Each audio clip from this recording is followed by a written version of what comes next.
अस्मद्गुरुभ्यो नमः। अस्मत्परं गुरुभ्यो नमः। अस्मत्सर्वगुरुभ्यो नमः। श्रीमते रामानुजाय नमः। अस्मद्गुरुपरम्परायै नमो नमः।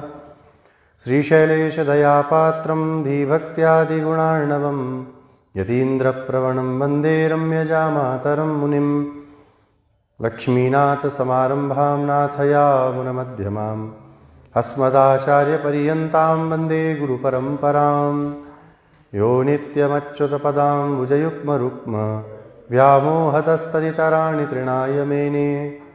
अस्मद्गुरोर्भगवतोऽस्य दयैकसिन्धो रामानुजस्य चरणौ शरणं प्रपद्ये। कासाये विमले दधानमुरसि श्रीयज्ञसूत्रं सितं भाले श्रीसहितोर्ध्वपुण्ड्रतिलकं हस्ते त्रिदण्डं वरं वेदान्तद्वयसारबोधनचरणं स्वाचार्यभक्तं यतिं वन्दे वैष्णववृन्दभूषणमहं श्रीदेवनारायणं वाधूलवंशकलसाम्बुधिपूर्णचन्द्रं श्रीश्रीनिवासगुरुवर्यपदाब्जभृङ्गं श्रीवाससूरितनयं विनयोज्वलन्तं श्रीरङ्गदेशिकमहं शरणं प्रपद्ये।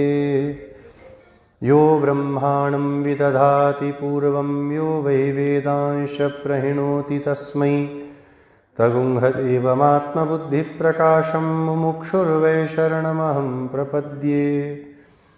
कालिन्दी पुण्यतीरे मुनिजनविभवं दिव्यवृन्दावनाख्ये भक्ताभीष्टप्रदन्तं रघुकुलतिलकं सानुजं शार्ङ्गपाणिं राधाकृष्णाख्यतत्त्वं श्रितजनशरणं भ्राजमानं शुभाङ्गं सीताचित्ताभिरामं भवभयहरणं सन्ततं भावयामि। गोदाविभूषणसुरम्यवराभिधानं वृन्दावनावनिनिधिं करुणैकतानम् अर्चावतारनिखिलेष्वपि यत्प्रधानं तद्रङ्गदेशिकधनं शरणं सराणि। श्रीस्तनाभरणं तेजः श्रीरङ्गेशयमाश्रये चिन्तामणिमिवोद्भान्तम् उत्सङ्गेऽनन्तभोगिनः देवस्य महिषीं दिव्याम् आदौ गोदाम् उपास्महे यन्मौलिमालिकां प्रीत्या स्वीकरोति स्वयं प्रभुः।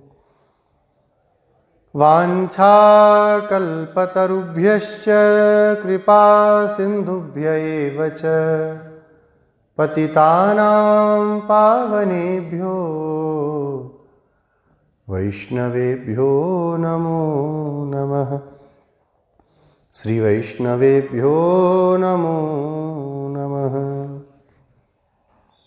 श्री गोदारंगमन्नार भगवान की गोविंद जय जय गोपाल जय जय गोविंद जय जय गोपाल जय जय। श्री राधारमण हरि गोविंद जय जय।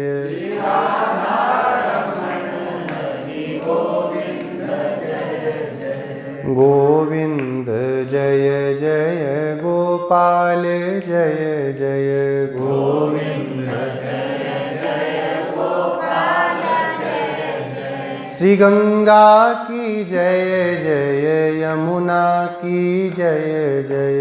श्री गंगा की जय जय यमुना की जय जय। श्री गंगा की जय जय यमुना की जय जय। श्री गंगा की जय जय यमुना की जय जय।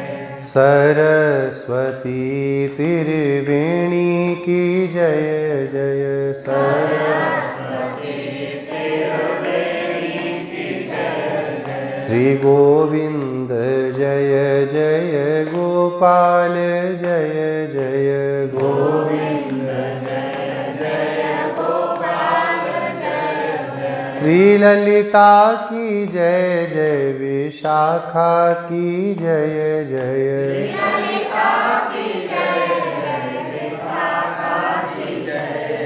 श्री ललिता की जय जय विशाखा की जय जय।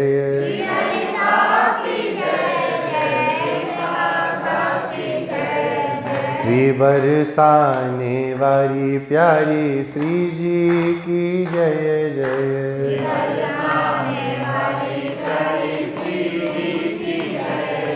श्री बरसाने वाली प्यारी श्यामा जी की जय जय।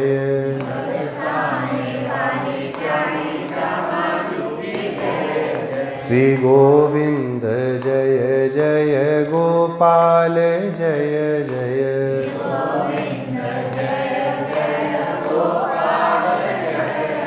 श्री राधा रमण हरि गोविंद जय जय।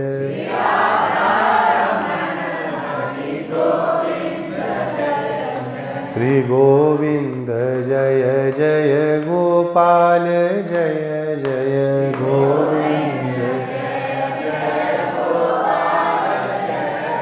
श्री राधा रमण हरि गोविंद जय जय।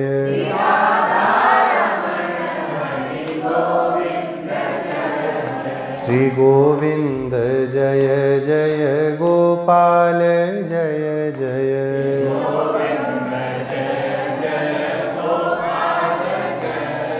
श्री गोदारंग मन्नार भगवान की, श्री लक्ष्मी नारायण भगवान की, श्री राजाधिराज श्री रघुनाथ जी महाराज की, श्री राधा कृष्ण भगवान की, श्री वृंदावन बिहारी लाल की, श्री गौ माता की, श्री तिरुप्पावे दिव्य प्रबंध की, श्री वृंदावन धाम की, श्री यमुना महारानी की, श्री गिरिराज महाराज की, श्री भाष्यकार रामानुज स्वामी जी महाराज की, समस्त आलवार आचार्यों की, पूज्यपाद श्री रंगदेशिक स्वामी जी महाराज की, श्रीमान श्री स्वामी जी महाराज की, समस्त श्री वैष्णव भागवत संगोष्ठी की, श्री हनुमान जी महाराज की, सत्य सनातन वैदिक धर्म की, सत्य सनातन वैदिक धर्म की,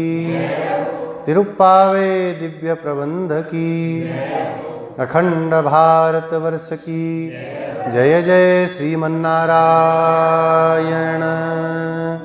जय जय श्री भाष्यकार। अखिल हे प्रत्यनीक कल्याण गुणिकतान, श्वेतर समस्त वस्तु विलक्षण सच्चिदानंद घन भक्तवांछा प्रपूरक,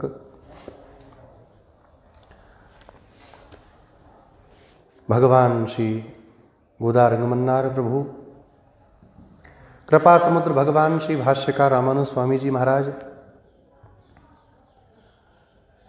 परम पूज्य श्री स्वामी जी महाराज, समुपस्थित समस्त श्री वैष्णव भागवत वृंद, आज धनुर्मास के 28वें दिन अम्मा जी के द्वारा प्रसादित तिरुप्पावे की 28वीं गाथा का अनुसंधान करने हम सब यहाँ समुपस्थित हुए हैं। छोटी सी गोदा जी भगवान के पास सखियों के साथ में पहुँच गईं और अब भगवान से परिकर को मांगा। एक बात यहाँ पर इस पासुर की भूमिका में श्री कृष्ण पासुरी लिखते हैं, पूर्व की गाथा में अम्मा जी ने कहा था शुरू में कि भगवान नारायण ही हमारे को परिकर प्रदान करेंगे। भगवान सिद्धोपाय हैं। हमारे आचार्य लोग भगवान को क्या कहते हैं? सिद्धोपाय। हमारे यहाँ का एक पारिभाषिक शब्द है, अर्थात किसी अन्य उपाय के द्वारा प्राप्त न होने वाले। भगवत प्राप्ति में कोई उपाय नहीं है। तो फिर ज्ञान भक्ति इन सब का वर्णन क्यों किया गया शास्त्र में? बोले यद्यपि भगवान को अपेक्षा कुछ भी नहीं है, लेकिन जीव का कुछ तो कर्तव्य होना चाहिए ना। भगवत प्राप्ति में भगवान ही उपाय हैं, भगवान ही उपेय हैं। भगवान उपेय माने प्राप्त होने वाले हैं। भगवान की इच्छा ही उसमें उपाय बन जाती है। भगवान चाहते हैं इसको स्वीकार करूं, स्वीकार कर लेते हैं। तब इन सब को करने का क्या तात्पर्य है? इनको क्यों शास्त्र विधान करते हैं? बोले जब हम कुछ करेंगे तब तो भगवान की इच्छा होगी ना। अनादिकाल से कुछ नए करने की इच्छा थी तो भगवान की भी हमें तारने की इच्छा नहीं हुई, तो कुछ करना पड़ेगा, लेकिन उसको उपाय के रूप में नहीं करना।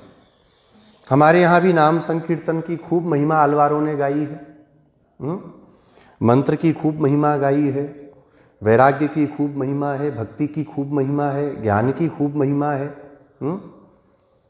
लेकिन इन सबको उपाय के रूप में हम नहीं स्वीकार करते, इतना ही अंतर है। श्री वैष्णव क्या करेगा? दिन भर बैठा रहेगा क्या पागलों की तरह? कभी समय होगा स्तोत्र पाठ करेंगे, वेद का पारायण करेंगे, कभी माला भी जप करेंगे, हाँ, लेकिन उपाय के रूप में हम कुछ भी नहीं करेंगे। उपाय के रूप में कि इससे होगा, ये सोचना नहीं है। इससे क्या होगा? भगवान की प्रसन्नता होगी, भगवान प्रसन्न होंगे, और उनकी प्रसन्नता के लिए हमको कुछ करना है। भगवान की प्रसन्नता के लिए ही जीव का कर्तव्य है बस। मोक्ष पा करके भी क्या करेंगे? वैकुंठ को एक नाम हमारे यहां कहते हैं निरपेक्ष भूमि। वैकुंठ का नाम क्या लेते हैं? निरपेक्ष भूमि। वहां कोई अपेक्षा है ही नहीं, तो वहां क्या अपेक्षा है? भगवान की प्रसन्नता। भगवान कैंकर्य के लिए, जीव के द्वारा किए गए कैंकर्य के लिए सापेक्ष के समान भगवान देखते हैं कि ये कुछ कर तो ले। एक बार भी हाथ जोड़ते हैं तो भगवान प्रसन्न होकर अरे कुछ तो किया, अब इसको स्वीकार कर लेता हूं। गिरते गिरते राम राम निकल गया मुंह से, भगवान कहते राम राम निकला था, अब इसको स्वीकार कर लेता हूं। वो यही सब छोटे छोटी चीजें भगवान देखते हैं। यहां पर गोदा जी प्रार्थना करती हैं पूर्व की गाथा में, आप ही हमारे लिए सब कुछ प्रदान करने वाले बन जाएं। हमने पूर्व की गाथा 27वीं कल श्रवण की थी ना।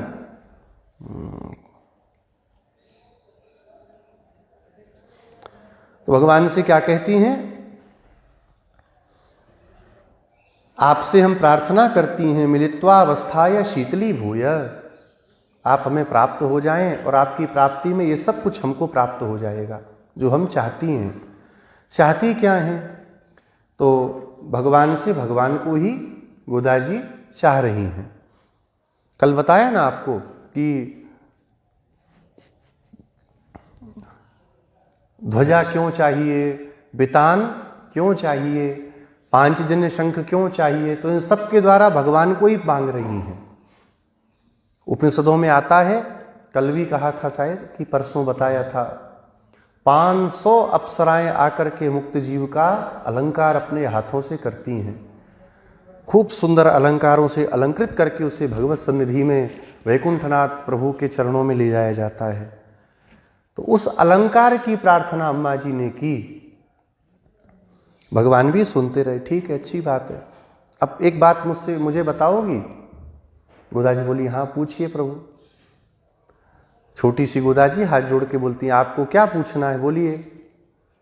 भगवान ने कहा ज्ञान के द्वारा, भक्ति के द्वारा हाँ मैं प्राप्त होता हूं। ऋते ज्ञानान न मुक्ति ही, वेद भगवान कहते हैं ज्ञान के बिना मुक्ति नहीं है, भक्ति के द्वारा मुक्ति नहीं है। हमारे यहाँ ज्ञान की ही परिपक्वावस्था को भक्ति कहा जाता है। ठीक है, एक विशेष बात है। ज्ञान की जो परिपक्व अवस्था है वही क्या हो जाती है? भक्ति योग में परिणित हो जाती है। ज्ञान के द्वारा, भक्ति के द्वारा मैं मिलता हूं। तुम्हारे पास जब कोई कुछ तो तुम्हारे अंदर ऐसा गुण होगा जिससे मैं तुम्हें स्वीकार करूं, इतनी चीजें मांग रही हो तुमको दूं। मेरा पांचजन्य शंख तुमको चाहिए, मेरा कटिवस्त्र तुमको चाहिए, मेरे द्वारा चूड़ी तुम चाहती हो, हाँ बाजूबंद चाहती हो, पैरों में पायल भी मेरे द्वारा पहनवाना चाहती हो, तो कुछ तो तुम्हारे अंदर होगा कि नहीं है? अब यहाँ पर गोदा जी अपनी अकिंचनता को बतलाती हैं। हमारे पास आपके लिए जो, आपकी प्राप्ति के लिए जो गुण अपेक्षित हैं आपको, उनमें से कुछ भी हमारे पास में नहीं है। इसी गाथा का अनुसंधान करके श्री यामुनाचार्य स्वामी जी ने शायद श्री आलवंदार स्तोत्र में इस श्लोक को पढ़ा होगा, भगवान से विनती की होगी, न धर्मनिष्ठोऽस्मि न चात्मवेदी न भक्तिमांस्त्वच्चरणारविन्दे अकिंचनो नन्यगतिः शरण्य त्वत्पादमूलं शरणं प्रपद्ये। ये श्लोक इस गाथा का सार रूप में समझ में आता है। यामुनाचार्य स्वामी जी भगवान के आगे गए, स्वीकार करिए। भगवान ने कहा, अच्छा धर्मवान हो, धर्मिष्ठ हो? तो कहते हैं न धर्मनिष्ठोऽस्मि, मेरी धर्म में कोई निष्ठा नहीं है। तो आत्मज्ञानी तो हो गए। कर्मयोग माने धर्म माने कर्मयोग, कर्मयोग हमारे पास नहीं है। आत्मज्ञान से संपन्न हो क्या? न च आत्मवेदी, नहीं, वो भी नहीं है। हाँ, तो फिर भक्तिमान तो हो गए ही मेरे लिए। न भक्तिमान, हम भक्तिमान भी नहीं हैं। तो चरणारविंदे, आपके चरणारविंदों के प्रति हमारी भक्ति भी नहीं है। तब फिर क्यों चले आए, क्या लेके आए? तो दो चीज कहते हैं, अकिंचनो नन्य गति ही, अकिंचन है और अनन्य गति हैं, इसलिए आपकी शरण में आए हैं। अकिंचन हैं, हमने अपने पितामह से सुना है, श्री नाथ मुनि से, भगवान अकिंचनों पर कृपा करते हैं। भागवत में भी है ना, नमो अकिंचन वित्ताय। कहाँ है ये? कुंती माता कहती हैं, हाँ कुंती माता, हाँ। नमो अकिंचन वित्ताय, अकिंचनों के लिए जो वित्त हैं, धन है। हमारे धन तो भगवान के श्री चरण ही हैं, भगवान ही हैं। धनम मदीयम तव पाद पंकजम, और कोई दूसरा धन है ही नहीं। श्री यामुनाचार्य स्वामी जी बोलते हैं, अकिंचन है और अनन्य गति है, आपके सिवा हमारी कोई गति नहीं है। जिसके पास दूसरी गति हो, आप उसकी तरफ उपेक्षा का भाव भी रखें तो कोई बात नहीं, क्योंकि दूसरी जो गति है वो गति में चला जाएगा। और जिसके पास आपके सिवा दूसरी कोई गति ही नहीं है, एक छोटा सा उदाहरण समझिए। हमारा कोई मित्र हमारे पास आया वृंदावन, फोन करके बोला मैं आ रहा हूँ, रात में 1 बजे स्टेशन आऊँगा, वहाँ से आधा घंटा वृंदावन लगेगा, मैं आके फिर कॉल करता हूँ। हमने बोला 1:30 बजे कौन रात में जगह, ठंडी का टाइम है, तो बंद करके मोबाइल स्विच ऑफ करके सो गए। कहाँ जाएगा बेचारा? वो अनन्य गति है, उसको हमारे पास ही आना है। हमारे सिवा को हम नहीं अपने पास बुलाएंगे तो कहाँ जाएगा? स्टेशन पे ही बैठा रहेगा, पूरी रात ठंड में ठिठुरता स्टेशन पर बैठा रहेगा। वही गति हमारी है, अनन्य गति है। दूसरी कोई गति होती तो प्रभु वहाँ पहुँच जाते, अन्य किसी को गति माना होता चले जाते। दूसरे गति देने भी आए तो हमने कहा हम प्रभु के सिवा दूसरी कोई गति नहीं चाहते, तो वो भी उपेक्षा करके जा चुके हैं। जो गति देने वाले भी हैं वो भी आए थे कि चलो तुम हमको ही स्वीकार करो। गजेंद्र सूरी के प्रकरण में हुआ ना, सब आके खड़े हो गए देवी देवता, बोले क्या चाहिए, बोलो हम बचाएं, आ जाइए। कहा नाम तो लो एक बार। बोले इतनी बड़ी स्तुति तो की है। बोले स्तुति तो हमारी थोड़ी है, उसमें थोड़ी सी जगह पे लग रहा है हमारा जैसा कुछ है, 1-2 गुण हमारे मिल रहे हैं, मैच हो रहे हैं स्तुति में, नाम ले लो तो हम आ जाएंगे। कहा नहीं, नाम तो नहीं ले सकते। उस गज के समान ही हमारी स्थिति है, अनन्य गति है, और आप शरण्य हैं, आप शरणागत वत्सल हैं। त्वत्पाद मूलम शरणम प्रपद्ये, आपके चरणों को ही अब हम प्राप्त करने आए हैं, उनकी शरण में आए हैं। अम्मा जी, भगवान से हमारे पास कुछ भी नहीं है, हम अकिंचन हैं, इस बात को आज की गाथा में कहती हैं। अकिंचन भी हैं और अनन्य गति भी हैं, आपके सिवा हमारी दूसरी कोई गति नहीं है। ये 50 साल में गोदा जी ने गाथा नहीं गाई है, हाँ 5-10 साल की हैं, छोटी सी हैं, तभी इस गाथा का गान कर रही हैं, छोटी अवस्था में ही। अम्मा जी कहती हैं, धेनूनां पश्चाद् गत्वा वनं प्राप्य भुञ्जामहे ज्ञानेन किंचिदपि हीन गोपकुले तव जन्म प्राप्त्यनुगुणपुण्येन वयं युक्ता न्यूनतया किंचिदपि विहीन गोविन्द त्वया सह सम्बन्धस्तु अस्माकमत्र निवर्तनेन निवर्तनीयो अज्ञानी बालाभिः अस्माभिः प्रीत्या तवाल्पमाह्वानेऽपि कृते कोपं मा कुरु स्वामिन् देहि परिकरं त्वं देहि परिकरं भोजानीता स्मच्छन्दः। बताओ क्या है तुम्हारे पास में जो मैं तुम्हें स्वीकार करूं? उदा जी कहती हैं कौन? पूर्व की गाथा में एक जगह पर श्री कृष्णपासूरी बोलते हैं ब्राह्मणोत्तम श्री विष्णुचित्त की पुत्री हैं और अपने को ग्वाल समझ रही हैं। कहती हैं धेनूनाम पश्चाद गत्वा, गायों के पीछे जाकर के उनके बाद में वनम प्राप्य, वन को प्राप्त करके भुंजामहे, खाने वाले। गायें जाती हैं वन में, ग्वारियों का क्या काम होता है? डंडा लेके जाते हैं गायों के पीछे पीछे, और जब गाय चरने लग जाती हैं तब क्या कहते हैं, चलो अब गाय चर रही हैं अब हम भी कुछ खा लेते हैं, तो अपना अपना खोल करके बैठते हैं। इस ब्रज में तो ये बताने नहीं भगवान ने कितनी लीला की है, वन भोज की लीला। ऐसी वन भोज की लीला की ब्रह्मा जी को भी चक्कर आ गया कि यही भगवान है कि नहीं है। इतना सुंदर वन भोज भगवान करते हैं।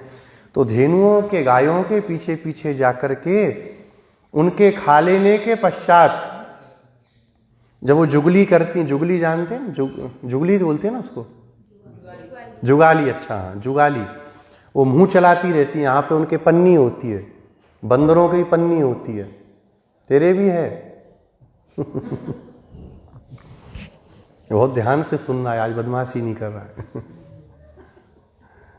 ऐसे वहाँ पे पन्नी होती है, उसमें भर लेते हैं और फिर उसको धीरे धीरे चबाते, रात में भी सोते सोते गाय चबाती रहती है। तो जो जुगाली करती रहती हैं तो क्या करते हैं, बोले तब अपना अपना निकाल करके हम लोग खाते हैं।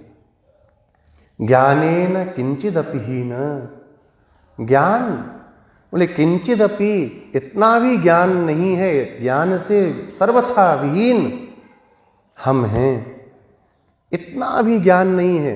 उल्टा किसे कहते हैं, सीधा किसे कहते हैं, ये भी हमको नहीं पता।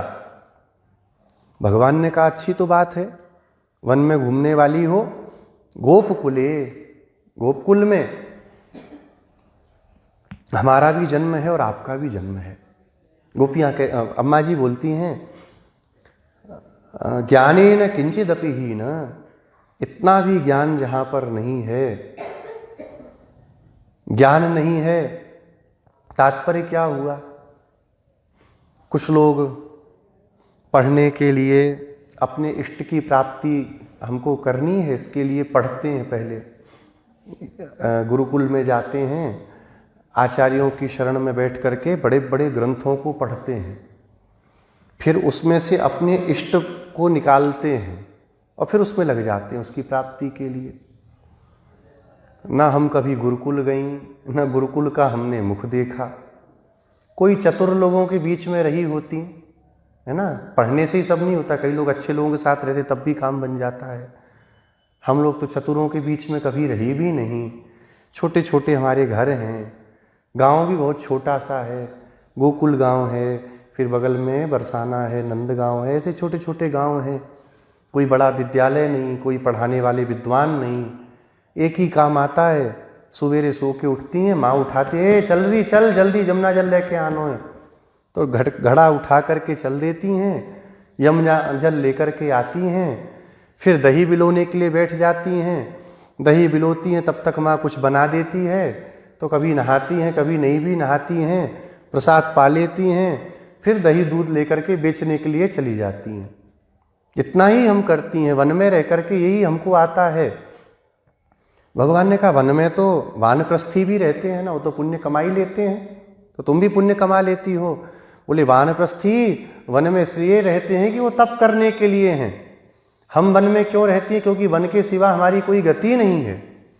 हमको बड़े बड़े शहरों का कुछ पता नहीं है, लोग कैसे रहते हैं, कैसे वार्ता करते हैं, कैसी कूट भाषा बोलते हैं, वो भी हमको नहीं पता। हमारे पूज्य श्री गिरिराज गुरु जी बताते थे, शायद बड़े गुरु जी के ज़माने की चर्चा, यहीं ब्रज की। बोले एक मैया थी, कितने माने सीधे होते हैं ब्रजवासी।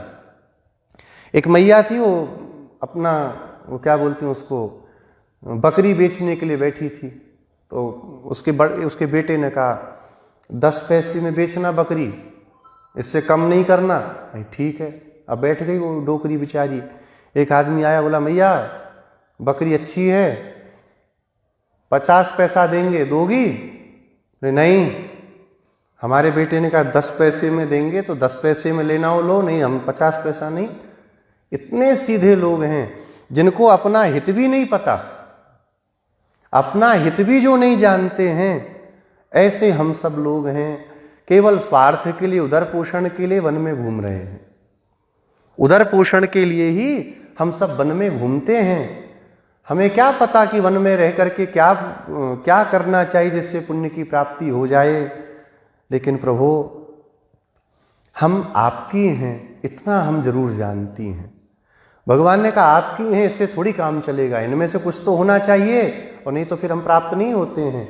ज्ञान हो, कर्म हो, भक्ति हो, 3 में से कुछ एक अपेक्षित है हमको। सखियां गोदा जी कहती हैं, गोपकुल में तव जन्म प्राप्ति अनुगुण पुण्येन वयम युक्ता। हम इस बात को कहने में बिल्कुल संकोच नहीं करती, हे प्रभु हमारे अंदर कोई कल्याण गुण नहीं है। अनुष्ठित तपः शून्य, जो अनुष्ठित तप कहा जाता है उससे हम शून्य हैं। अहम अस्मि अपराधानाम आलयः, अपराधों का घर हम हैं, इसको कहने में हमें कोई ग्लानि नहीं है। जो किया है उसको कहने में क्या संकोच करना, करते समय संकोच करना चाहिए था ना, करने के बाद क्या संकोच करना, फिर तो मान लेना चाहिए। लेकिन हम पुण्य से युक्त हैं। भगवान ने कहा जब कुछ नहीं किया तो पुण्य कहाँ से आ गया? बोले तव जन्म, आपका जन्म, प्राप्ति अनुगुण पुण्येन, आपकी प्राप्ति के लिए जो गुण चाहिए, जो पुण्य चाहिए, उससे वयम युक्ता, हम युक्त हैं। आपके जन्म के कारण, आपने यहाँ जन्म लिया, आपके जन्म से हम आपकी प्राप्ति के लिए जो कोई गुण चाहिए, पुण्य चाहिए, उससे हम युक्त हो चुकी हैं। भगवान ने कहा कैसे? कहा संसार के लोग पुण्य पाना चाहते हैं और हम सब तो पुण्य को भी पालने वाली हैं। कभी उस पुण्य को हम माखन पवाती हैं, कभी उस पुण्य को दही पवाती हैं, कभी पुण्य को लेकर के नाचती हैं, कभी उस पुण्य के साथ में खेलती हैं। मूर्तमान पुण्य आप हैं, आप पुण्यों के भी पुण्य हैं, आप साक्षात पुण्य हैं। हे प्रभु, आप हमको पाने के लिए यहाँ आए ना। संसार में क्या होता है, आश्रय चल के आता है क्या किसी के पास में? आश्रय नहीं समझे, आश्रय कहीं रुकने का स्थान हो, आश्रय कहते हैं मोटा मोटा एक रुकने का स्थान। हम कहीं थके हैं तो स्थान चल के आएगा कि हमें जाना पड़ेगा?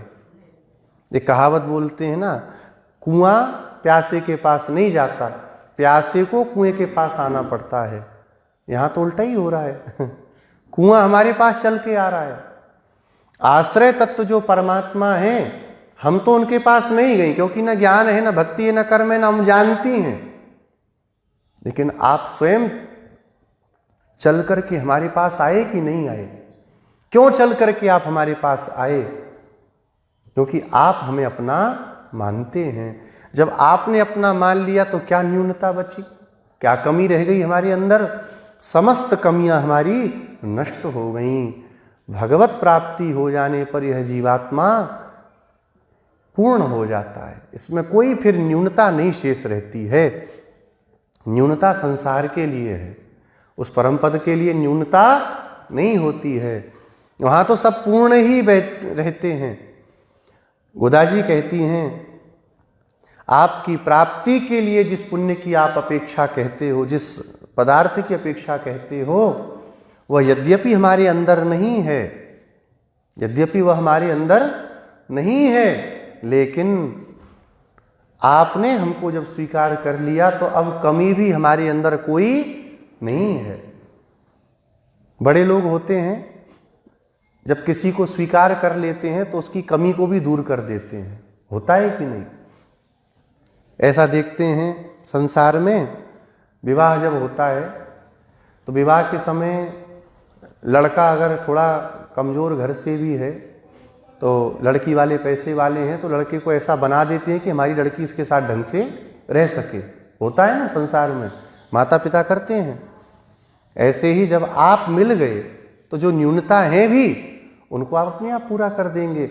आपकी प्राप्ति से वो न्यूनता नष्ट हो जाएगी, क्योंकि न्यूनतया किंचिदपि ही विहीन गोविंद।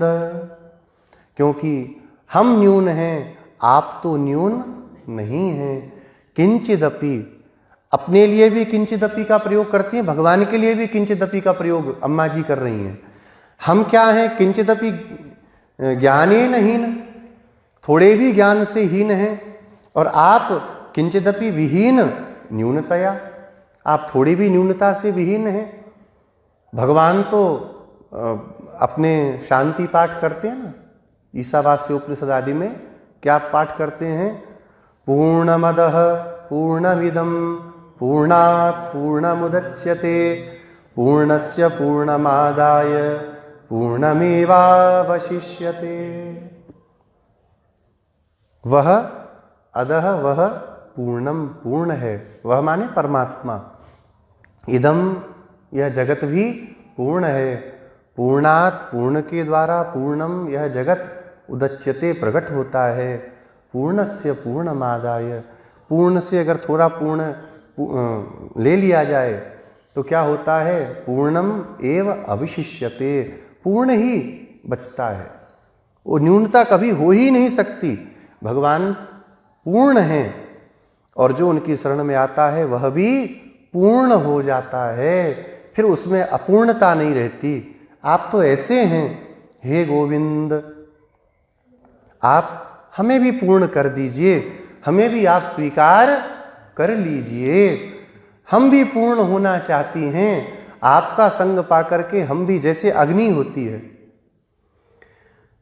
कोई भी अग्नि में पदार्थ डालिए तो अग्नि उसमें भी दाहकता प्रकट कर देती है कि नहीं करती है? उसमें भी अग्नि का गुण आ जाता है, क्योंकि अग्नि का संबंध ही ऐसा है। जल में कुछ भी छोड़िए, जल उसको भिगा देता है, उसको भी गीला कर देता है, क्योंकि जल का गुण ही ऐसा है। ऐसे परमात्मा का भी एक गुण है, पूर्ण करने वाला। वह पूर्णता को प्राप्त हो जाता है उस परमात्मा को जिसने, अब बताइए, षटकोप स्वामी जी कौन से गुरुकुल में पढ़ने गए थे? पूर्व के जो 3 हमारे आलवार हैं, सरोयोगी स्वामी जी, भूतयोगी स्वामी जी, महायोगी स्वामी जी, कहाँ पढ़ने गए? परकाल स्वामी जी कहाँ पढ़ने गए? लेकिन क्या इनके ज्ञान में कोई न्यूनता है? कोई न्यूनता नहीं। वेद के समान कहा गया द्राविण वेद को, वेद के समान उसकी तुलना की गई। वेद के समान द्राविण वेद है और अत्यंत आदर हमारे पूर्वाचार्य देते हैं। इसलिए भगवान को जो प्राप्त कर लेगा वह पूर्ण हो जाएगा। और जब तक उनको प्राप्त नहीं करेगा, संसार के किसी पद पदार्थ को प्राप्त कर लीजिए, पूर्णता कभी हो ही नहीं सकती। ज्ञान से पूर्ण कोई हो सकता है क्या?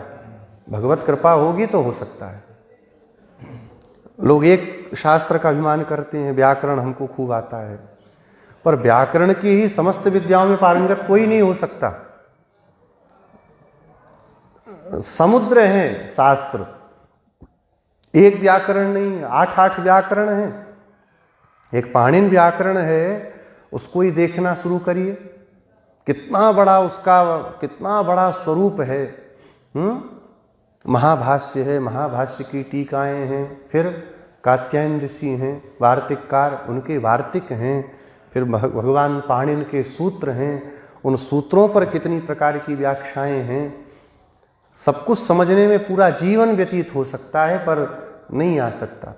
एक दिन बताया था आपको, स्वयं इंद्र जैसे श्रोता, पस्पसान्निक में भगवान भाष्यकार कहते हैं, इंद्र जैसे श्रोता और वक्ता बृहस्पति जैसे, दिव्यम वर्षम सहस्रम, दिव्य 1000 वर्षों तक उन्होंने व्याकरण शास्त्र को, शब्द शास्त्र को बतलाया।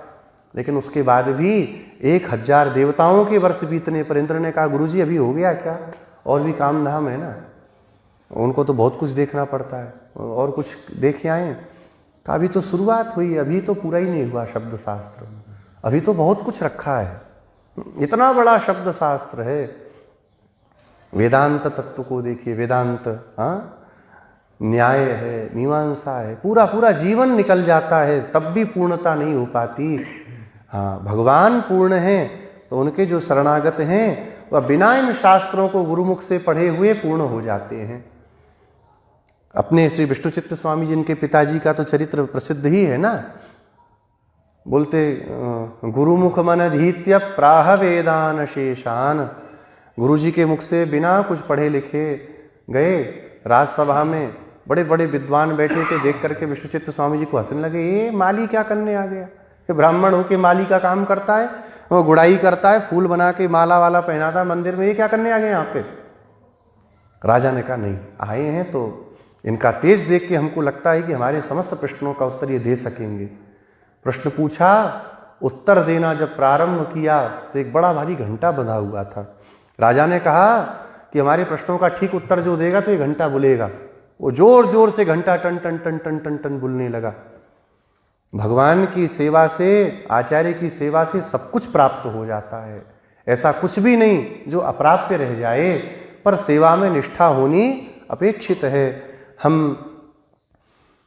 थोड़े भी ज्ञान से विहीन हैं और आप थोड़ी भी न्यूनता से विहीन हैं, इसलिए आप अपने जैसा हमको स्वयं बना लीजिए। भगवान ने कहा ऐसा है, ये पट्टी तो हमें पढ़ाओ मत, सीधी सी बात है। कुछ होना अपेक्षित है हमने जब कह दिया तो फिर क्यों गले पड़ रही हो कि आप आ गए, अब हमको स्वीकार कर लीजिए, अपने से पूर्ति कर दीजिए। एक सन्यास के समय प्रेस मंत्र होता है और उस मंत्र को एक घड़े में जल भर के बोल करके फोड़ दिया जाता है, तो क्या होता है, जितने संबंध हैं वो संबंधों का उच्छेद हो जाता है, सब खत्म, आज से हमारा कोई नहीं, कोई रक्त संबंधी हमारा नहीं है। सन्यास की परंपरा में घड़ा फोड़ देते हैं। अब भगवान कहते हैं हम भी ऐसी घट फोड़ देंगे तुम्हारे नाम का, कि कुछ बन भी गया हो तो आज से हमारा तुम्हारा कोई संबंध नहीं है। गोदा जी कहती हैं बिल्कुल प्रभु, आप जो बात कहते हैं उसको ना आप करने की सामर्थ्य रखते हैं ना हम करने की रखते हैं। भगवान सर्व सामर्थ्यवान हैं, लेकिन एक चीज करने में भगवान की भी अपनी सामर्थ्य नहीं है, क्या, हम जीवों से संबंध विच्छेद करना। भगवान भी हमारा और अपना संबंध कभी छुड़ा नहीं सकते।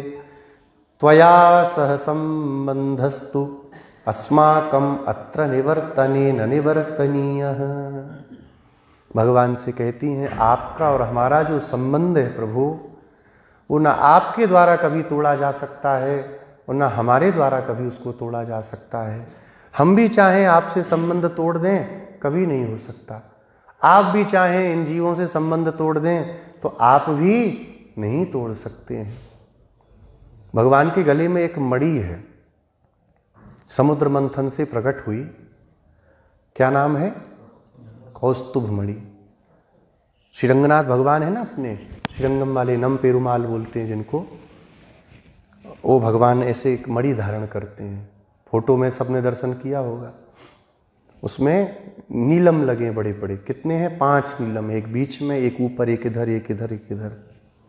ये कौस्तुभ मणि क्या है, ये जीवों का ही रूप है। 5 प्रकार के जो जीव हैं भगवान को इतने प्रिय जीव हैं कि भगवान अपने वक्षस्थल में इन जीवों को सदा धारण करते हैं। कैसे संबंध छूट जाएगा। कोई पिता बोले आज से हमारा इनका संबंध नहीं, पिता के कहने संबंध कहीं छूटता है। बेटा बोले कि हमारा इनका संबंध नहीं, बेटे के बोले संबंध छूटेगा क्या। जो संबंध है वो सदा रहेगा, संबंध कभी नहीं तोड़ा जा सकता आपका हमारा। हाँ, हो सकता है संसार में कभी संबंध का विच्छेद कर भी दिया जाए, लेकिन आपका और हमारा जो संबंध है वह कभी टूटने वाला, छूटने वाला नहीं है। आप हमारे हैं, हम आपकी हैं, आप हमारे स्वामी हैं, हम आपकी दासियां हैं। हम आपकी सेविकाएं हैं, आप हमारे पिता हैं तो हम आपकी पुत्रियां हैं, हम आपके पुत्र हैं, आप हमारे गुरु हैं, हम आपके शिष्य हैं, समस्त संबंध आपके हमारे हैं जो कभी तोड़ने योग्य नहीं हैं। अनादिकाल से हम सब ने भगवान की आज्ञाओं का बड़ा उल्लंघन किया, बहुत तिरस्कार करते चले आए, इतना तिरस्कार किया भगवान रूठ के बैठ गए हमसे। बहुत समझाना चाहा, बहुत बुलाना चाहा, नहीं आए तो भगवान भी रूठ के बैठ गए कि चलो कोई बात नहीं, आते मत आओ, मैं भी क्या करूं। लेकिन तब भी भगवान हमारा अपना संबंध कभी तोड़ नहीं सके, कभी नहीं तोड़ सकते। श्री पराशर भट्टर स्वामी जी एक समय भगवान का दर्शन करने गए, श्री रंगनाथ भगवान का अभिषेक चल रहा था। आचार्यों के मन में कब क्या भाव आ जावे भगवान भी नहीं जानते, आचार्य ही जान सकते हैं।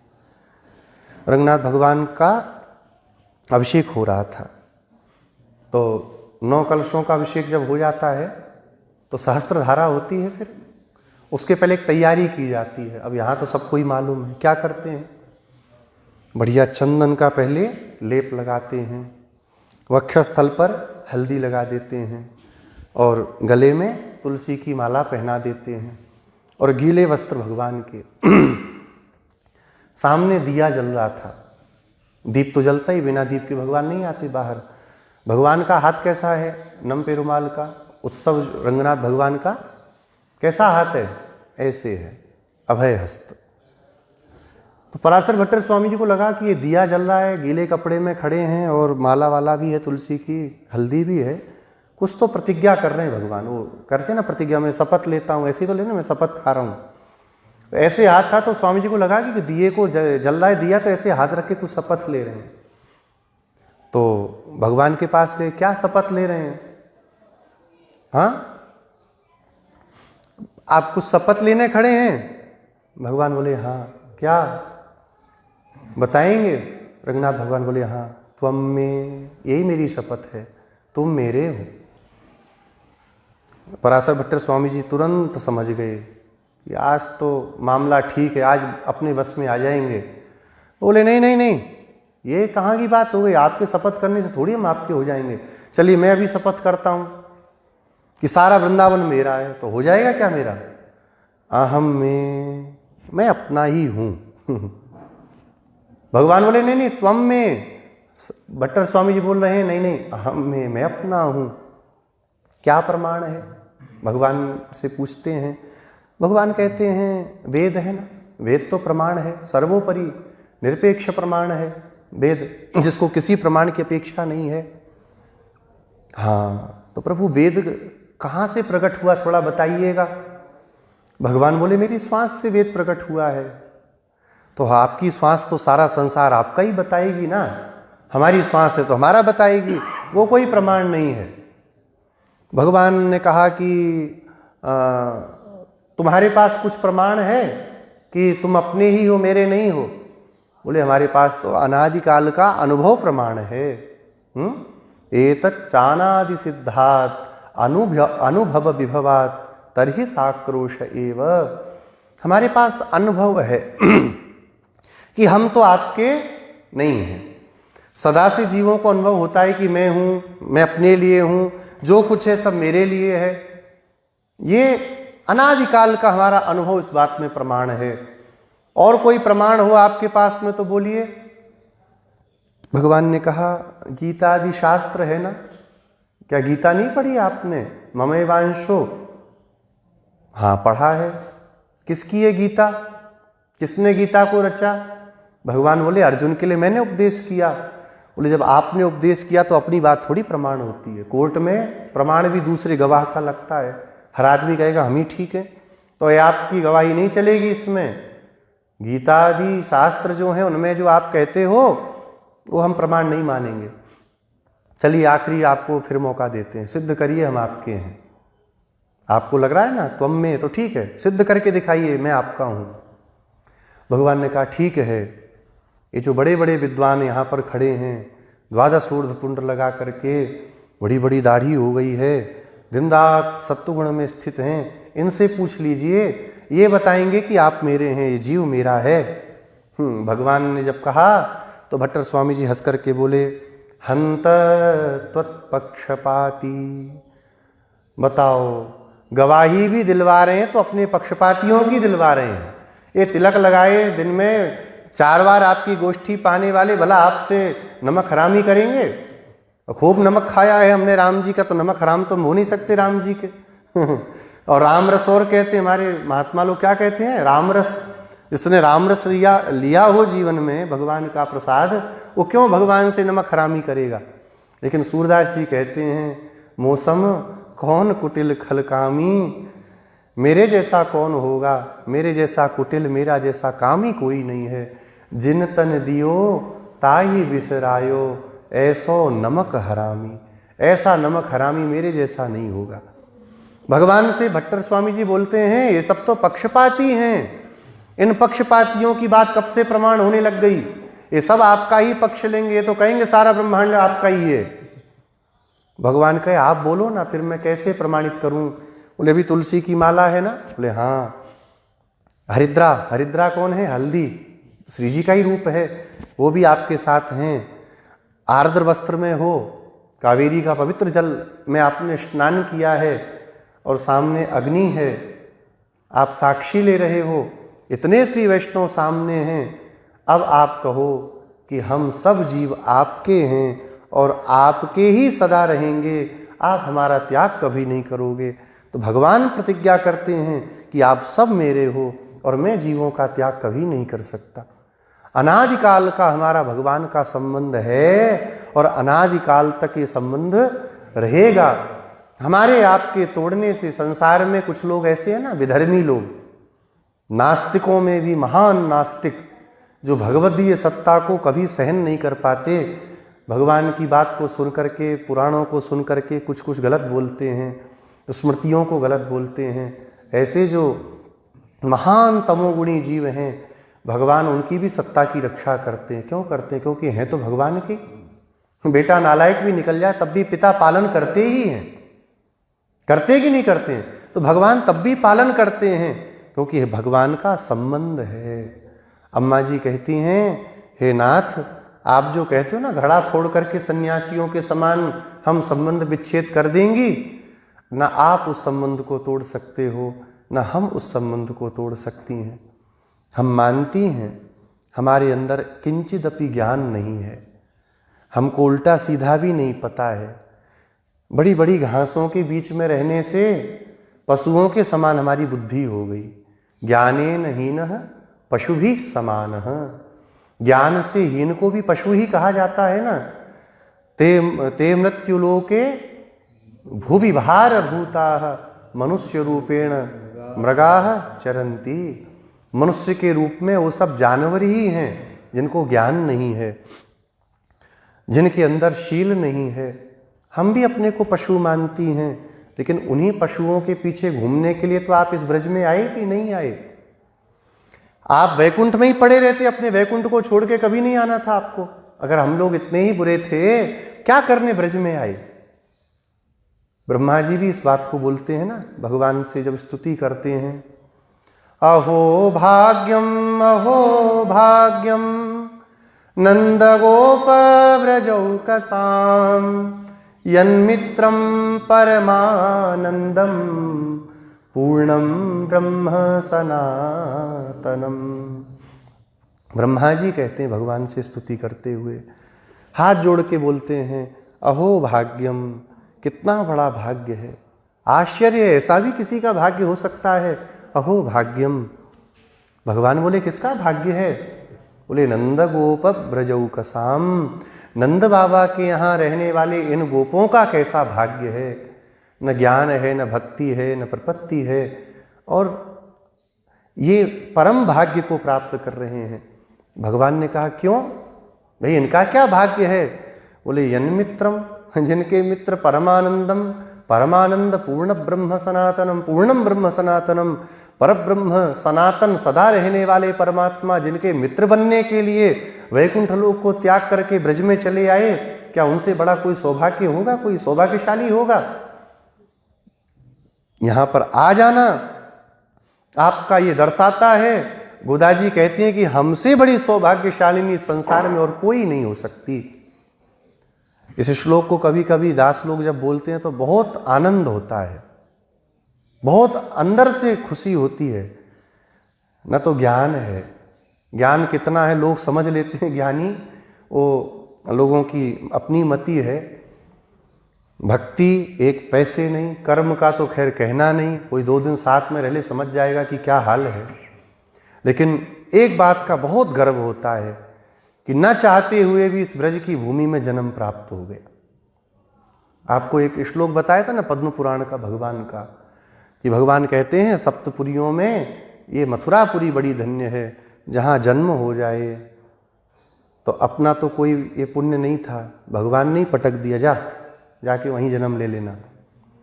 दूसरा जनेऊ संस्कार हो जाए, वो भी स्वामी जी महाराज की कृपा हुई, वो भी हो गया। अब 2 बच रहे हैं, एक मृत्यु और एक फूंकना। तो मरना तो पता नहीं कहाँ होगा, भगवान जाने। जैसे कर्म है ब्रज में ही मरें वो भी पता नहीं है। यहाँ पर इतना जरूर है, सबसे कह रखा है अपने साथ वालों से, भाई जब भी जाएं कहीं भी जाना तो है ही, उठा करके ले आना, यमुना जी के किनारे 4 लकड़ी रख करके जला देना। ये बहुत बड़ा एक बल मिलता है कि कुछ भी हो, भगवान ने कम से कम इतना तो सौभाग्य दिया कि इस भूमि में जन्म प्राप्त हो गया, इस भूमि के हम हैं, ये कहने का गर्व हम लोगों को प्राप्त है। गोदा जी कहती हैं आप हमारे लिए अपने वैकुंठ को छोड़ करके, अपनी शेष सैया को छोड़ करके आए, क्या इससे भी बढ़ करके और कोई गुण आपकी प्राप्ति के लिए अपेक्षित है? हे नाथ, हम समझ गई, ये जो आप कहते हो संबंध विच्छेद कर दूंगा, मैं संबंध नहीं रखूंगा, क्यों कर रहे हो? अब गोदा जी कहती हैं, देखिए कितनी बड़ी बात है, अज्ञानी भी बाला भी अस्मा भी प्रीत्या तव अल्पम आह्वाने अपि कोपम मा कुरु स्वामिन। हम समझ गई आप हमसे क्यों गुस्सा हो रहे हो। भगवान बोले क्यों? कहा क्योंकि हमने आपको बहुत छोटे नाम से पुकार दिया। देखिए भगवान का नाम भी छोटा बड़ा कह रही हैं गोदा जी, आपके छोटे छोटे नामों से हमने आपको कई बार पुकारा। कितनी बार पुकारा? 3 बार। भगवान को एक छोटे नाम से अम्मा जी ने पुकारा। वो छोटा नाम क्या है इस गाथा में उसका कोई वर्णन नहीं है, लेकिन इसके आगे वो छोटा नाम नहीं लिया तो उससे फिर प्रकट हो गया कि किस छोटे नाम की चर्चा कर रही हैं। भगवान का वह छोटा नाम है नारायण। गोदा जी कहती हमने आपको नारायण कह के पुकारा ना। पहली गाथा में क्या कहती है? नारायण ही हमें परिकर देंगे। फिर उसके बाद में एक जगह पर शायद 7वीं गाथा है, 7वीं गाथा में भी गोदा जी भगवान का नारायण नाम ले लेती हैं। भगवान से कहती हैं हाँ नारायण मूर्ते है केशवस्य, यहां भी नारायण नाम लिया। फिर 10वीं गाथा में भी भगवान का नारायण नाम ले लेती हैं।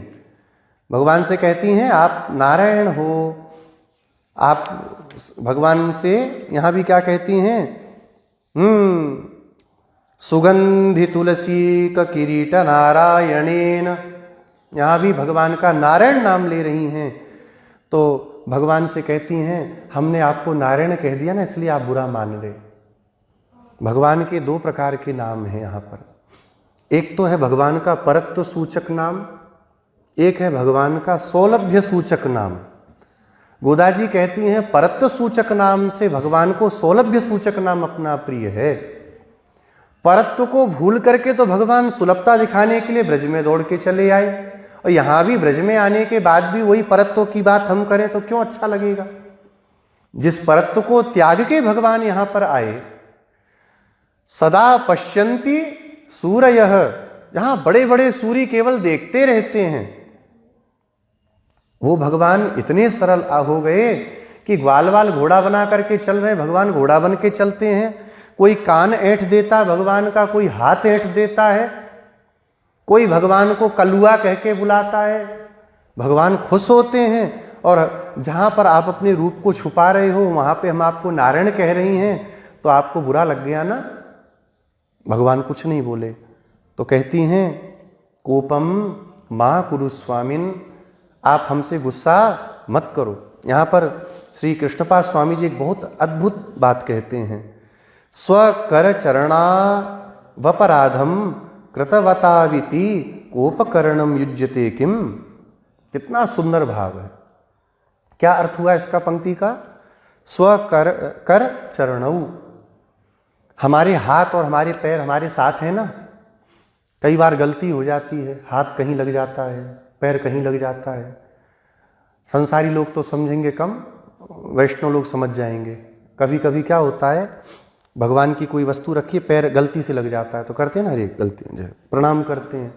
पुस्तक रखी है, पुस्तक में कभी कभी जूठा हाथ लग जाता है तो फिर अरे झुक के हाथ धो के फिर छू के प्रणाम करते हैं। क्या अपने हाथ पांव के द्वारा गलती होने से कोई अपने हाथ पांव का त्याग कर देता है? हाँ, हाथ पांव से कोई गलती हो जाए तो कोई हाथ पांव का त्याग करता है क्या कभी? गोदा जी कहती हैं, हम भी तो आपके हाथ पांव हैं, हम भी आपके हाथ पांव के समान हैं। हमसे अगर कोई गलती भी हो जाए तो हे नाथ, आप हमें मत छोड़िएगा, आप हमें स्वीकार करके रखिए। यही प्रार्थना वैष्णव को सदा भगवान की सन्निधि में, आचार्य की सन्निधि में करनी चाहिए। हम तो अपराधियों के सिरमौर हैं, हमसे बड़ा अपराधी संसार में आप खोजिए तो आपको मिलने वाला नहीं है। मौसम दीन न दीन हित तुम समान रघुवीर। दीनों की पंक्ति, नीचों की पंक्ति खोजने चलोगे आप, सबसे बड़े नीचों में सबसे आगे का नाम हमारा है। लेकिन हम जैसे भी हैं किसके? आपके हैं। इसलिए आप हमें स्वीकार करके और हमारी उस कमी को पूर्ण कर दीजिए। देहि परिकरम, हे स्वामिन, आप हमें अपना परिकर प्रदान कर दीजिए। अब यहाँ परिकर क्या है? केवल और केवल भगवत कैंकरी ही परिकर है। पूर्व की गाथाओं में मांग चुकी हैं परिकर, तो फिर यहाँ पर क्यों परिकर कह रही हैं? तो परिकर का क्या अर्थ हुआ? केवल अपनी सेवा, निरपराध सेवा में आप हमको लगा लीजिए, हम आपकी हैं। भक्तिसार स्वामी जी की एक उक्ति को भी यहाँ पर उदाहरण में देते हैं, अहम त्वया बिना न भवामी त्वम मया बिना न भवसी। मैं आपके बिना नहीं हो सकता और आप भी मेरे सिवा नहीं हो सकते। एक चीज में तो हम जीवों का बहुत उत्तम नाम है, भगवान भी हमारे बिना नहीं भगवान हो सकते। हमारी सत्ता है, इसलिए हमारी सत्ता की रक्षा भी इसलिए भगवान को सदा करनी है। भगवान हमें कभी भूल नहीं सकते, हमारी सत्ता को भगवान कभी मिटा नहीं सकते।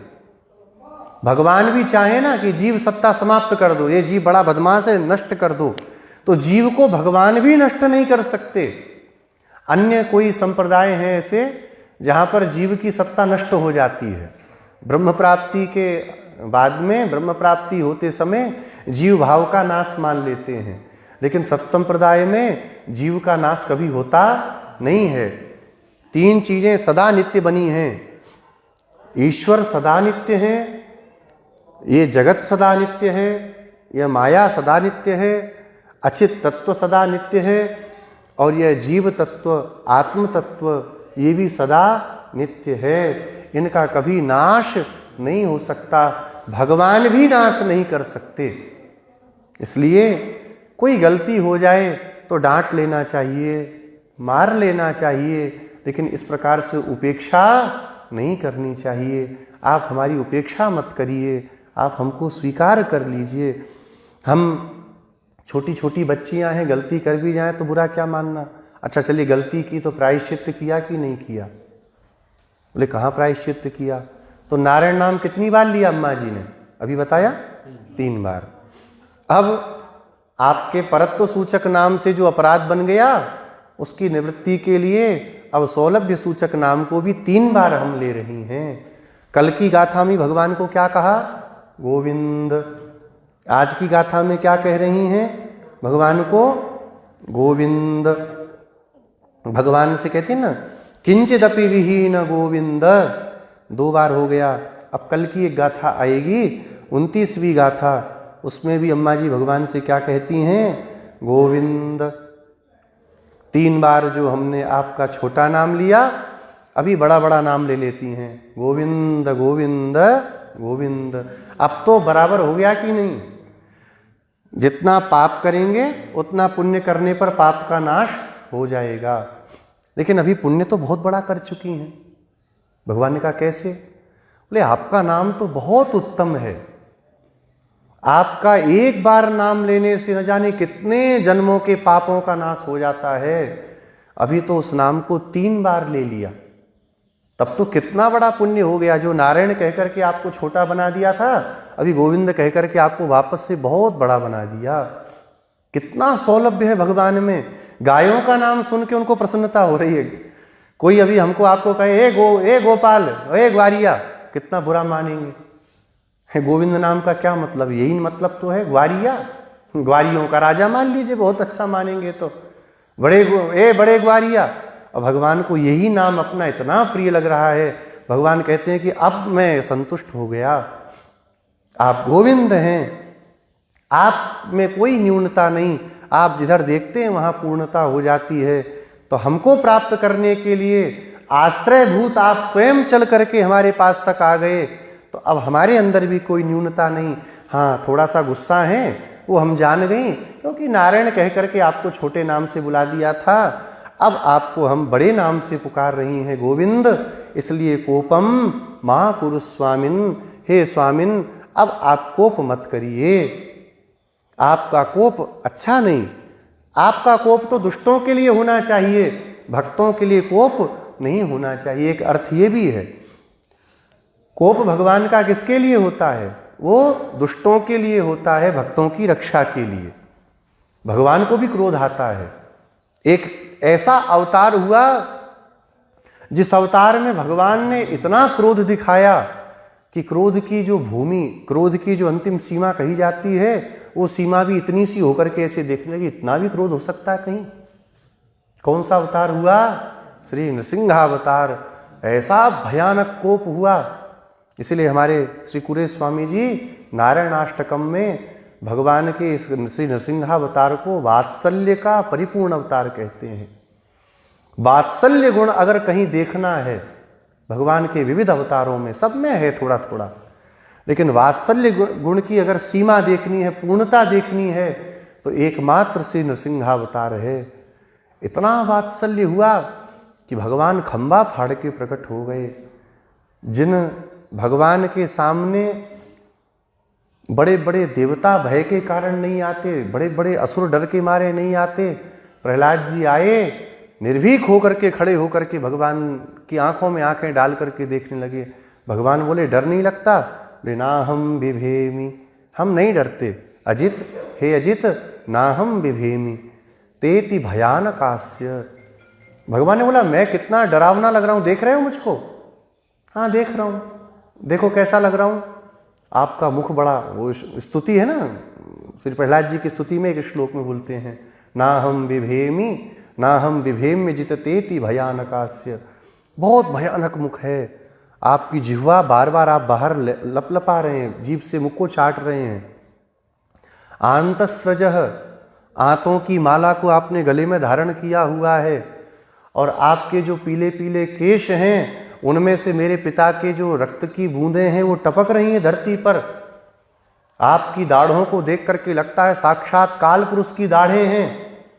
आपके नखों को देख करके वज्र के समान नखों को मैं देख रहा हूं। भगवान कहे तब तो डर जाओ थोड़ा सा। बोले काहे को नाटक करना, डरने का कोई डर नहीं है हमको। बोले क्यों? कहे जिस सिंह से जंगल के सारे प्राणी डरते हैं, थर थर कांपते हैं, उस सिंह का बच्चा उसके सिर पर अपना पंजा मार करके उसके सामने उसके मुख पे दहाड़ता है, और सिंह प्रसन्न होता है। मैं आपका बालक हूं, ये रूप आपका मेरे लिए प्रकट हुआ है, तो मुझे कैसा भय होगा? इतना भक्तों के प्रति प्रेम रखने वाले भगवान हैं, तो क्या आपका वह वात्सल्य हमारे लिए नहीं है? कोपम मां कुरु स्वामिन। इसलिए हे स्वामिन, हमसे कोई अपराध भी हो जाए, इसलिए तो यामुनाचार्य स्वामी जी बोलते हैं ना, अपराध सहस्र भाजनम। लोग अपना अपराध छुपा करके आपके सामने आते हैं, हम अपना अपराध सामने लेकर के आते हैं, ये सब हमारे अपराध हैं, हमने किया है इन अपराधों को। अपराध सहस्र भाजनम, पतितम भीम भवार्णवोदरे अगतिम शरणागतम हरे कृपया केवलमात्मसात् कुरु। आप अपनी कृपा के द्वारा, आपकी कृपा, आपका कृपा गुण ऐसा है जो हम जीवों के दुष्कृतों को आपको देखने नहीं देता। आचार्य लोगों का एक बड़ा सुंदर भाव है। अरे भगवान का कृपा गुण क्या करता है? जैसे किसी व्यक्ति को लेकर के आए काला चश्मा पहना करके, आंख में प्रॉब्लम हो जाती है ना, जब वो चीरा वीरा देते हैं आंख में मोतिया बिंदु वगैरह करके, तो डॉक्टर क्या देते हैं? काला चश्मा। तो पहन के जाओगे तो धूप लगेगी नहीं, सब जगह बादल सा दिखेगा। पहन के देखेंगे तो वैसा ही लगेगा। भगवान के पास में एक कृपा रूपी चश्मा रखा हुआ है। जब कोई जीव शरण में आता है, भगवान देखना चाहते हैं, तो श्री जी बोलती है रुक जाइए, ऐसे मत देखिए, आपकी दृष्टि बहुत तेज है, जल वल जाएगा, ये चश्मा लगाइए। भगवान को कृपा रूपी चश्मा श्री जी लगा देती हैं। और जब भगवान देखते हैं कृपा रूपी चश्मे में, तो सारे गुण ही गुण उसमें दिखाई पड़ते हैं। बोले कितना अच्छे गुणों से युक्त है, मेरे लिए इसने एक बार कीर्तन किया था, एक बार मेरे मंदिर में गया था, वहाँ चूना, एक भक्त का चरित्र आता है, अब पता नहीं कहाँ सुना था। बोले वो चूना रगड़ते जा रहा था, लोग तम्बाकू खाते हैं ना, चूना रगड़ते जा रहा था, तो चूना ज़्यादा निकल गया, तो थोड़ा सा बचा था, वो कहाँ पहुँचे, तो भगवान के मंदिर की एक दीवार थी, उसमें लगा दिया। अब जब मरा तो पापी था, लेने के लिए आ गए यम के दूत, भगवत पार्षद आ गए। अभी आप कैसे महाराज, अजामिल तो है नहीं ये। बोले अजामिल नहीं, अजामिल से बड़ा महात्मा है। बोले क्यों? भगवान के मंदिर में दरार आ गई थी एक जगह पर, वहाँ पे एक बीज अगर गिर जाता कबूतर उड़ा के मल से, तो पेड़ आ जाता, पूरा मंदिर गिर जाता। वहाँ पे इसने चूना भर करके दीवार बचाई थी, इसलिए अब ये भगवत धाम जाएगा। भगवान कृपा रूपी चश्मे में सब अच्छा इच्छा देखने लगते हैं, ये बहुत अच्छा है। कभी संतों की भी दृष्टि इसके ऊपर पड़ी थी, कभी महात्माओं ने भी इसको प्रेम से देखा था, तो मैं इसको स्वीकार कर लेता हूँ। भगवान से कहती हैं कोपम माँ कुरुस्वामिन, आप क्रोप मत करिए, हमको स्वीकार कर लीजिए, और देहि परिकरम, हमको अपना परिकर प्रदान करिए। अब इस गाथा का रहस्यार्थ अम्मा जी कहती हैं, ज्ञान से हीन संसारिणो ज्ञानहीना धेनवोत्र प्रकीर्तिताः। ज्ञान से हीन पशु कौन है? संसारी, संसारिण। ये संसारी लोग ज्ञान से हीन हैं। पहली बात तो देखिए, भगवान को प्राप्त करने को, भगवान को जानने की इच्छा होती ही नहीं है, अथा तो ब्रह्म जिज्ञासा कभी बनती ही नहीं है। क्या होता है? अथा तो जगत जिज्ञासा, ये जगत कैसा है और जानना है। हमारे भारत वाले बाहर के दर्शनों को जब पढ़ते हैं और फिर बताते हैं कि उनने ऐसा लिखा वैसा लिखा, तो बड़ी हंसी आती है। ये मूर्ख को देखो, क्या जरूरत पड़ी उन अंग्रेजों के ग्रंथों को पढ़ करके, जो कहीं की रोड़ी कहीं का रोड़ा, भानुमती ने कुनवा जोड़ा। क्या जरूरत है? शुद्ध ज्ञान का आश्रय हमारे ग्रंथ हैं, उनको नहीं देखेंगे, उधर उधर देखेंगे, फिर देखने के बाद कुछ का कुछ समझेंगे, कुछ का कुछ समझने के बाद कुछ का कुछ फिर करेंगे। तो पहली बात, सदग्रंथों तक पहुंच पाना, सही परंपरा तक आ पाना बहुत कठिन। किसी तरह आ गए तो फिर उस सदग्रंथों से सही तत्व को जान पाना कठिन। सही तत्व क्या है, कौन तत्व है के रूप में कहा गया, फिर उसको जानने के बाद में उसको पाने के लिए क्या करना, ये भी कठिन, ये भी जानना कठिन। जान गए तो उसको अनुष्ठान में लाना भी कठिन। तो ये संसारी ऐसे लोग हैं, और उनके संसर्ग में रहने वाले, संसारियों के साथ में रहने वाले ये गोप हैं। कहती है ना, गोप कुल में अवतीर्ण। उन महान अज्ञानी संसार में पतित हुए प्राणियों के साथ में रहने वाले जो गोप हैं, वह भी संसारियों के समान महान अज्ञानी हैं। सत्कर्म धर्म आदि से रहित ये संसार ही वह भूमि है जहाँ पर हम हैं। तो ऐसे में क्या करना चाहिए? गोदा जी कहती हैं, ज्ञान वर्जित देशो ही वनम इत्यभिधीयते। यहाँ पर ज्ञान से वर्जित जो देश है वही वन कहा गया। और उस वन में पंचम स्कंद में श्री भरत जी महाराज भी भवाटवी का वर्णन करते हैं। ये संसार ही वो भवाटवी है। इसमें भटक रहे हैं अनादिकाल से। जो जैसा नहीं उसको वैसा मानते हैं, जो रक्षक नहीं उसको रक्षक मानते हैं, जो भक्षक है उसको रक्षक मानते हैं, अनात्म वस्तुओं में आत्मभाव रख लेते हैं। यही करते संसार में भटक रहे हैं। इसलिए इन सबका परित्याग कर देना उचित है। और परित्याग नहीं हो पाए, इनके संसर्ग में ही रहना पड़े, तो हम भगवान के हैं। जो कुछ भी हमारा है वह सब भगवान का है। भगवान ने अपनी सेवा के लिए, संतों की सेवा के लिए हमको ये सब प्रदान किया है। जब तक भगवान की इच्छा है हमें यहाँ रह कर के इन वस्तुओं से, इस शरीर से, इस मन से, इन इंद्रियों से भगवान की सेवा करनी है। ये ज्ञान अगर प्राप्त हो गया तो फिर पूर्णता प्राप्त हो जाएगी। पूर्णता प्राप्त होने का तात्पर्य इतना ही है, हम इस बात को हृदय से स्वीकार कर लें कि हम भगवान के हैं, हमारी समस्त वस्तुएं भगवान के लिए हैं। श्री कुलशेखर स्वामी जी जब जाने लगते थे श्रीरंग यात्रा पर, रंगनाथ भगवान के प्रति बड़ी आसक्ति थी। उनकी तनियन बोलते हैं क्या, रंग यात्रा दिने दिने, घुस्यते माने उद्घोष होता है जिनके नगर में। रंग यात्रा दिने दिने, कल रंग यात्रा होगी, सब तैयारी कर लेना, कल रंगनाथ भगवान के यहाँ चलेंगे। तम हम शिरसा वंदे राजानम कुलशेखरम। और जैसे ही चलने को तैयार होते थे, 4 वैष्णवों को सामने खड़ा कर दिया जाता था। महाराज वैष्णव पधारे। ओहो, आप आ गए, अब तो कल यात्रा करेंगे, आज स्थगित कर दो, आज इनकी सेवा करेंगे। कब छोड़ करके गए, जब देखा कि वैष्णवों के प्रति इनका समादर नहीं है, तो फिर ऐसी संपत्ति से हमें भी कुछ लेना देना नहीं है। देखिए, संपत्ति बुरी नहीं होती है, संपत्ति के प्रति जो भाव है वो बुरा अच्छा होता है। क्या 1000 रुपए के नोट को कोई बुरा कहेगा, 2000 के नोट को कोई बुरा कहेगा? लेकिन अगर उस नोट का विनियोग किसी को कष्ट देने में किया तो धन बुरा हो गया, और उसी का विनियोग किसी कष्ट में पड़े हुए को कष्ट से उबारने के लिए हुआ तो वो अच्छा हो गया। इसी प्रकार से भगवान ने हमको इस महान संसार में भेजा है, हमारे कर्मों के द्वारा प्रेरित करके भेज दिया, जाओ अपने कर्मों का भोग करो। अब संसार में रहते हुए आचार्य के प्रति, भागवतों के प्रति, भगवान के प्रति भाव रखते हुए जो कुछ वस्तु उनके योग्य है उसको ग्रहण करना, जो उनके योग्य नहीं है उसका तिरस्कार वैष्णव को कर देना चाहिए। इसी बात में देखिए, इस बात के कहते ही खान पान से लेकर के वैष्णव के जीवन के विधान तक सब कुछ बातें समेट के आ गई। कई लोग मानते ही नहीं हैं, वैष्णवों में भी सामने रहते हैं तो थोड़ा बहुत स्वीकार कर लेते हैं कि हाँ ठीक है आप कहते हो तो नहीं खाएंगे, बाद में चुपचाप प्याज लहसुन सब खाते हैं। खाते हैं कि नहीं खाते हैं? लड़ जाएंगे, क्यों नहीं खाना चाहिए? अरे क्या हो गया इसको खाने में? बाजार में बढ़िया कचौड़ी बिक रही है, खाने को तो बिक रही है, हैं?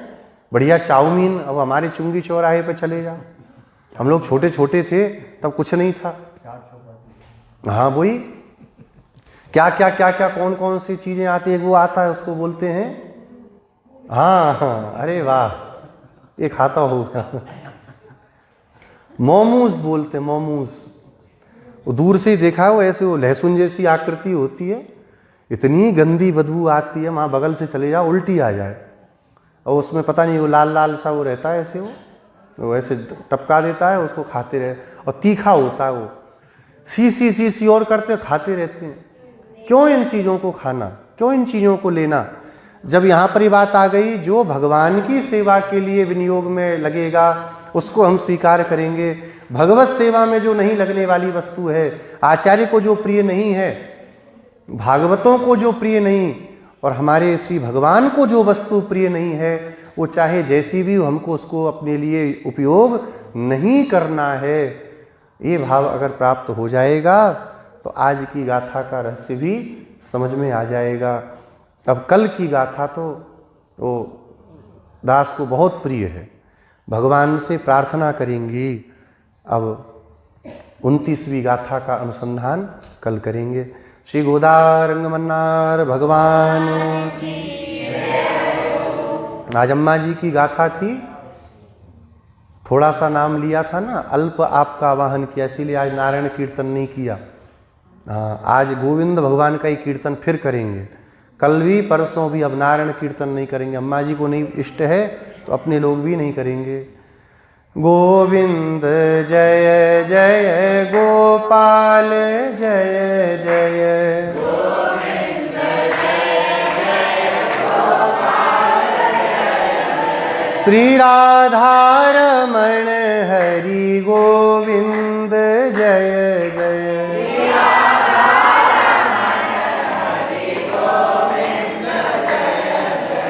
गोविंद जय जय गोपाल जय जय, गोविंद जय जय गोपाल जय जय, श्री ललिता की जय जय, विशाखा की जय जय, ललिता की जय, विशाखा की जय, बरसाने वाली प्यारी श्यामा जी की जय जय, बरसाने वाली प्यारी श्यामा जी की जय जय, श्री गोविंद जय जय गोपाल जय जय, गोविंद जय जय गोपाल जय जय, श्री राधारमण हरि गोविंद जय जय,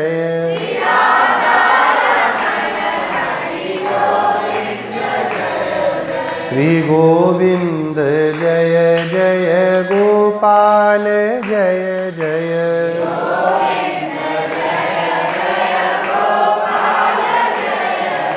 श्री गोविंद जय जय गोपाल जय जय,